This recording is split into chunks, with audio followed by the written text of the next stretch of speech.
My choice to come into the psychotherapy field and mental health field was something that was prompted to me from a very young age. And although it was suggested to me through a career aptitude test, I better felt the understanding of why psychotherapy and mental health would be a really great fit for me when I often would reflect back on my experiences as a young athlete. Being a young athlete, wanting to compete, wanting to do the best that I could, meet expectations, I often found that I was thriving, but also feeling very stuck a lot of the times. I would often get feedback that my performance was inconsistent, and that really frustrated me as a young athlete, as a highly driven person, as an overachiever. And this was something that when I reflected about taking on a career in psychotherapy and pursuing that, this was a piece of it that made sense for me, was that this was a part of my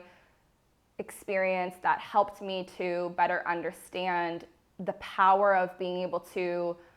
help myself in those moments, to better understand what was happening for me in those moments. I really could have seen myself excel and thrive in those spaces had I been aware of what I was needing at that time. And what I was truly needing was somebody to sort through with me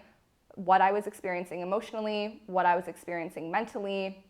the demands, the stressors of everything going on around me, the demands and stress of meeting the expectations of coaches, of leaders, of the captains,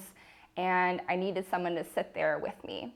And as a psychotherapist, this is something that I now bring into my work, is how important it is to sit there with ourselves and sit there with a client and go through those experiences with them, talk about how they feel, talk about the mental stressors, the demands that they're feeling, the demands that aren't going anywhere, but they know that they need to understand how to better thrive in them. That's what really brings me and brought me into psychotherapy.